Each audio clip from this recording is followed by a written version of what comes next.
Tarde, 33 minutos pasan más exactamente de la 1. Estoy viendo que está precioso el día afuera. El invierno está a la vuelta de la esquina. Y nosotros, que hoy hablábamos de que no estaba tan crudo y que no estaban viniendo los días más jodidos, nosotros tenemos la suerte de que tenemos un techo donde poder dormir y donde como para poder afrontarlo.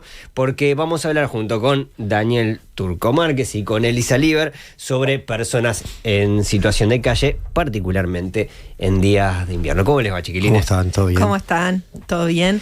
Bueno, hace 15 días empezó el plan invierno del Mides, que lo que hace es, con más fuerza, llevar a la gente a los refugios, a las personas que están viviendo en situación de calle. En Uruguay actualmente, según el último censo, que es del 2023, o sea que el censo que hace el Mides es que sale una noche y dice, bueno, todas estas personas son las que están en la calle hoy. Había 3.500 personas en situación de calle, que eso incluye las que están durmiendo a la intemperie y las que están durmiendo en refugio. Son personas que no tienen un techo. Una cifra que en realidad, si en las plazas de los refugios son 6.000 personas que hay, o sea, 6.000 cupos. Entonces lo que se dice es que esa cifra de 3.500 personas se queda corta, ¿no? Se queda muy corta porque los cupos de los refugios no estarían dando. Claro, ¿no? Por lo menos las informaciones que salen y lo que nos vamos enterando sobre los refugios es que no dan abasto.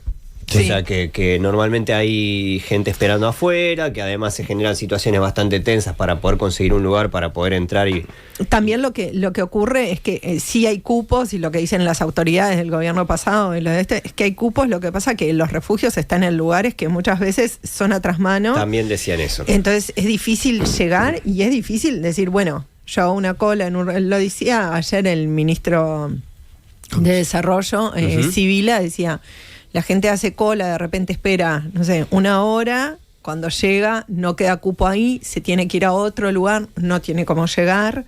Es un tema que desborda a las autoridades y que trasciende los partidos políticos y que todos están trabajando para buscar una solución que es muy, muy difícil de encontrar, ¿no? Y que trasciende los ministerios también, ¿no? Acá la importancia es pensar en el vínculo entre ministerios también, ¿no? Una línea transversal que pueda justamente transversalizar a los ministerios. Acá me parece interesante destacar las intersecciones que tienen estas personas, ¿no?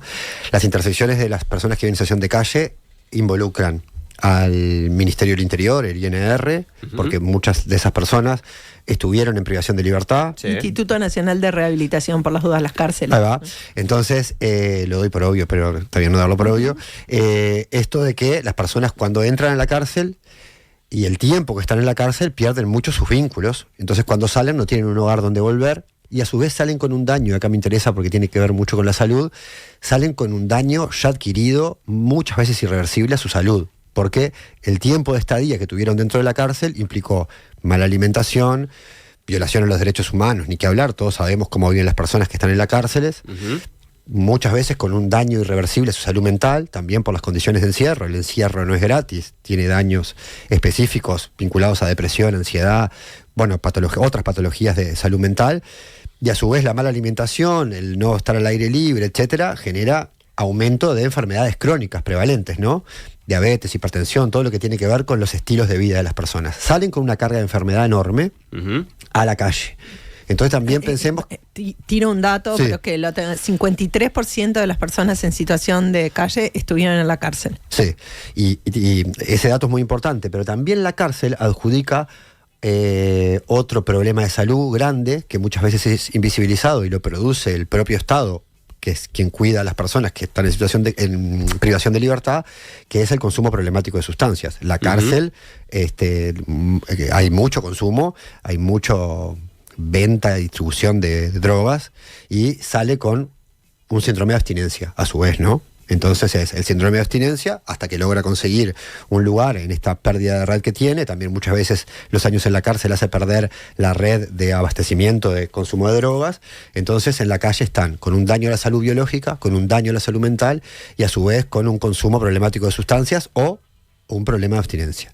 Claro, además de todo lo otro que acarrea, ¿no? Desde la estigmatización sí, pero también las dificultades para la reinserción. Exacto. Porque muchas veces los planes de reinserción funcionan a veces o van como con algunos, evidentemente algunas personas... Sí. Es como todo un círculo, ¿no? Porque también cómo salís a buscar trabajo viviendo en la calle. Claro.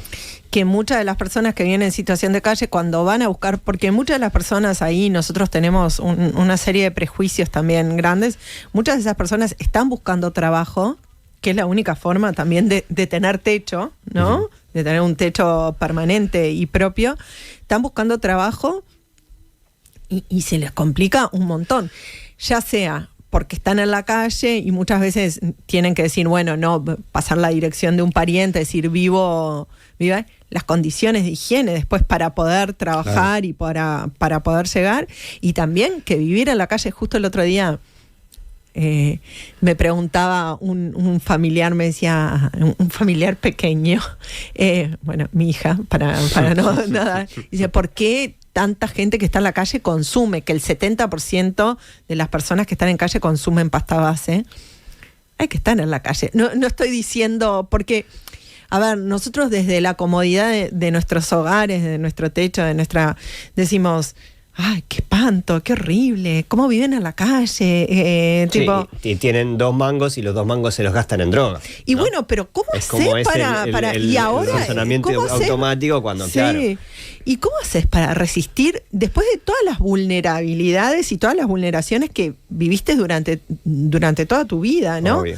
O sea, es como, bueno, sí, es muy fácil opinar desde afuera, decir, no, lo que deberían hacer y lo que debería hacer... Y deberían ir a un refugio, también hay que ir a un refugio, hay que convivir. ¿Qué pasa con todas las cosas de la persona cuando entra al refugio? Todas las pertenencias, que son pocas, pero muchas veces no podés entrar con todas tus pertenencias al refugio.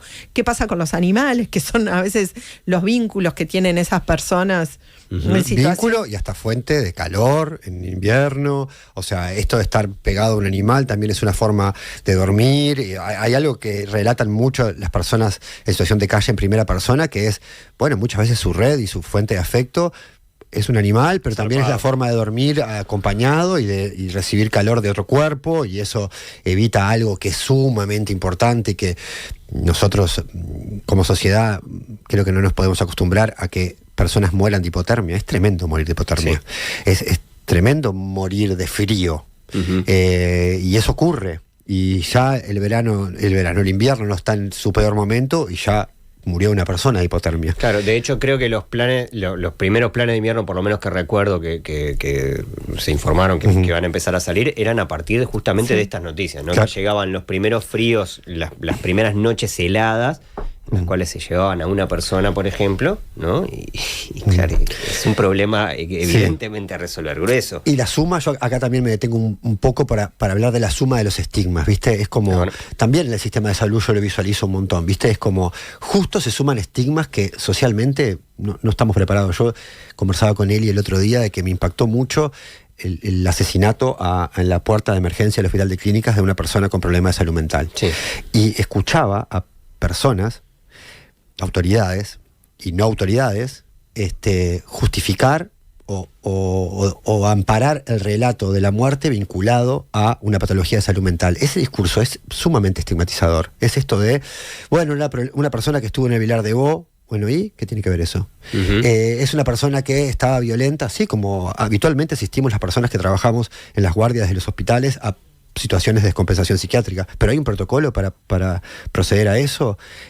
Asistimos todos a un video donde un policía saca un arma y le pega un tiro en el pecho a una persona, y hay otras personas en la sala de espera. Entonces el estigma de consumo problemático, problema de salud mental, si ahora que estamos hablando de situación de calle le sumamos situación de calle y la intersección del haber estado preso, genera algo que es como un odio social, que también para las personas es súper difícil, porque la persona siente ese odio.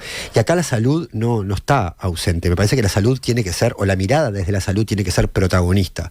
La salud tiene que poder acompañar las trayectorias, y no puede ser una salud para la persona que está encerrada en la cárcel, para la que está en situación de calle, y otra para quien tiene trabajo, porque es un derecho humano universal. Entonces sigue siendo la salud dependiente al poder adquisitivo de las personas, porque el estigma llega llega a la salud. Claro, muchas veces también viene la queja de parte muchas veces pasa cuando hablamos de estos temas, también con respecto a vecinos que sienten que su territorio, su espacio, sus espacios públicos y demás se ven invadidos justamente por estas personas que o arman sus campamentos o tratan de refugiarse donde pueden, que muchas veces tienen el tema que tenés que hacer tus necesidades ahí en la vuelta donde podés básicamente, y bueno, vos te enfrentás, salís de tu casa y te enfrentás con esta situación.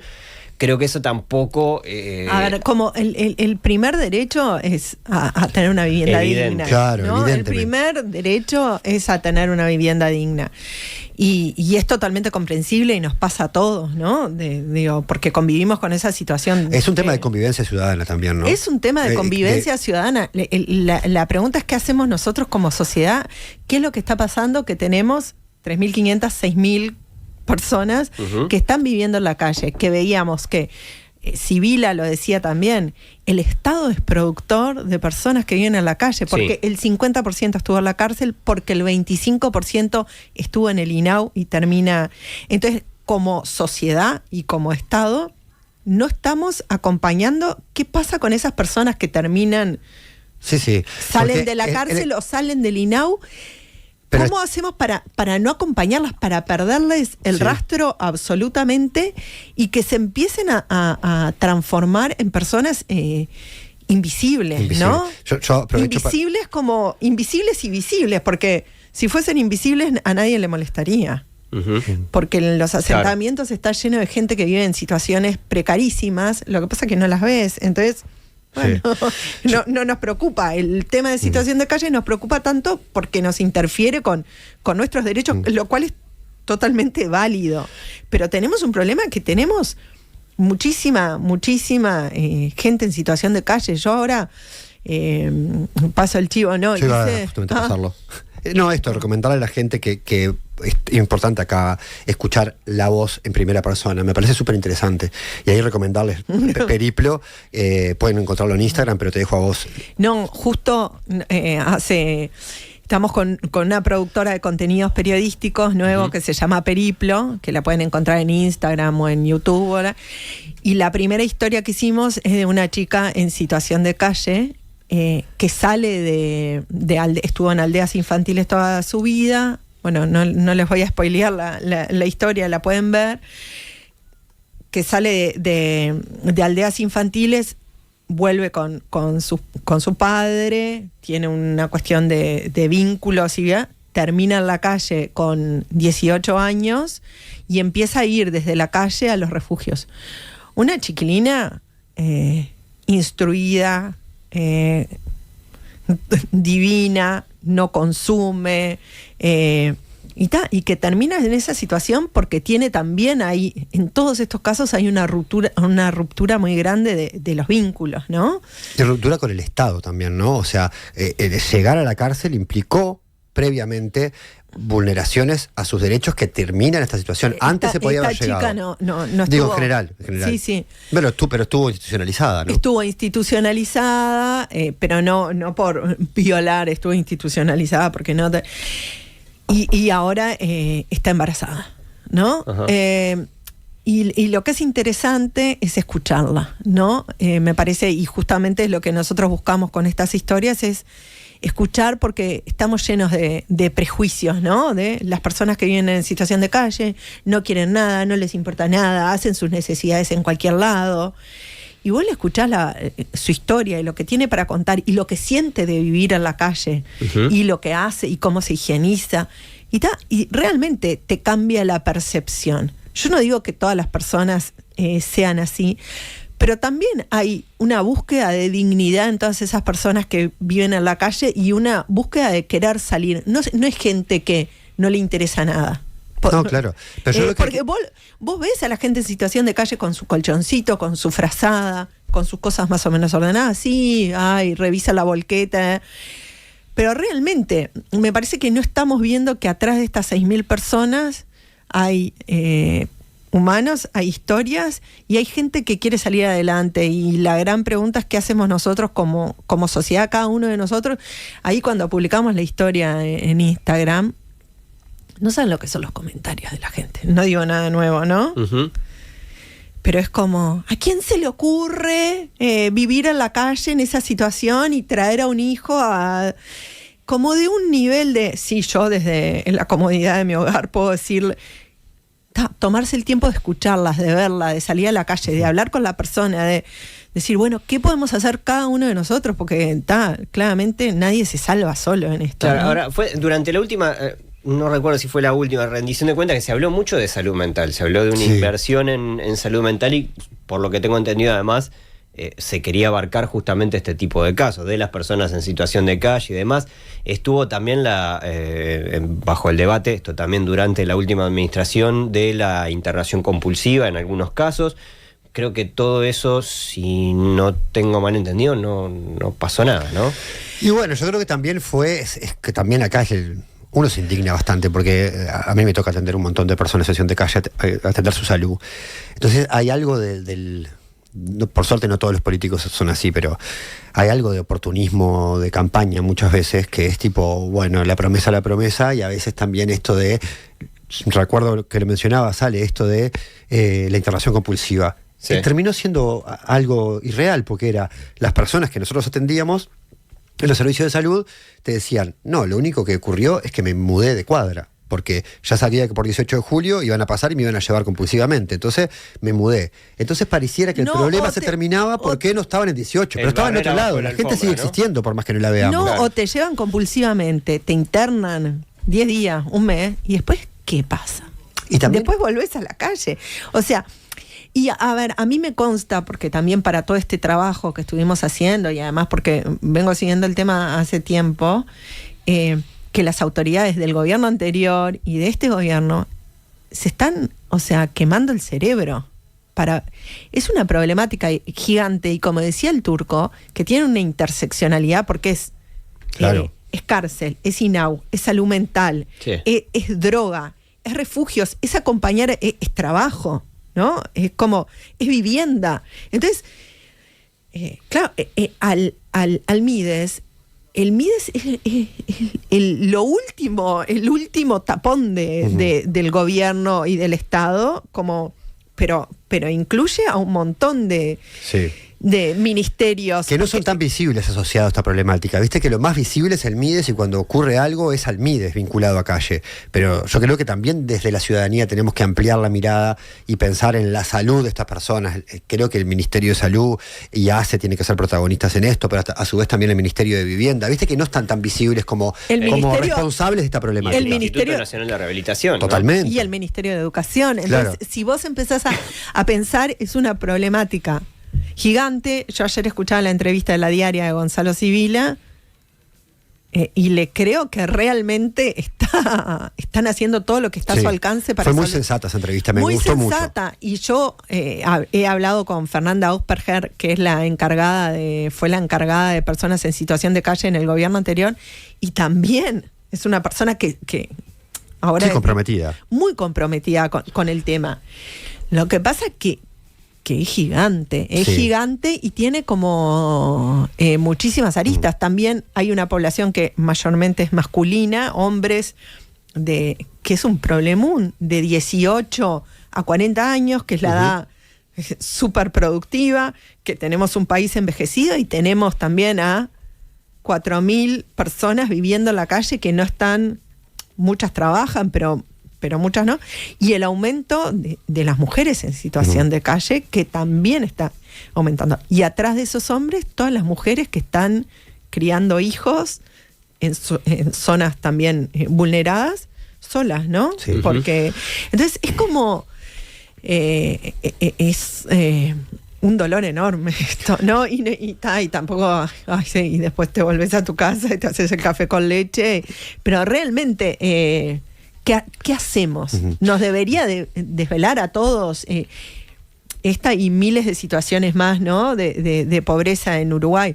pero acá tenés como Pero tenés una tragedia. simetría, y una simetría enorme también. Una simetría enorme porque yo creo que la vulnerabilidad y esa fina línea de las personas que viven en la calle, yo en el periodo que trabajé en gestión en ACE, también pasaba esto, denuncias permanentes de empresas de que no querían en la puerta de su empresa una persona viviendo en situación de calle, y finalmente lo que se hacía era trasladarla para otro lugar, pero el problema sigue existiendo, no se le daba una solución real a esa persona de fondo. Yo recomiendo especialmente la entrevista de La Diaria, ¿sabes? Porque me daba la sensación que tuve escuchando al ministro de Desarrollo Social es de humanización y siendo crítico con las situaciones que no pueden resolverse y las que sí, y siendo crítico con los refugios. Entonces, me parece que no es más de lo mismo, me parece que es una mirada y una entrevista crítica de un problema muy profundo. Entonces, me dio como la esperanza. cuestión es que yo creo que el diagnóstico está rehecho hace años. Sí, el tema es qué hacemos espera que me quiero fijar bien la cifra, la tengo acá.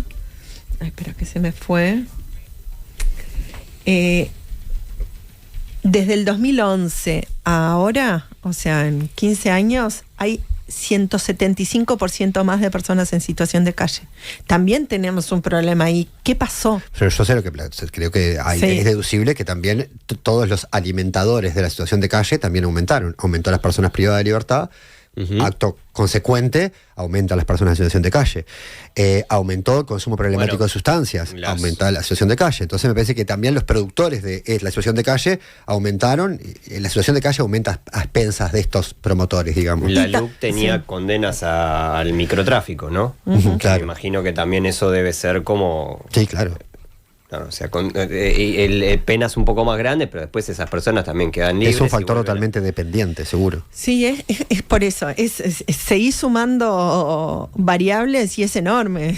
También la lucha contra el narcotráfico. ¿Qué pasa con eso? ¿Qué se hace? Si se legaliza, no se legaliza. Es como todo se empieza a cruzar y se empieza a tejer ahí. Igual yo siento que en estos temas en particular, las personas privadas de libertad y las personas en situación de calle concretamente generan es como temas que no generan rédito político.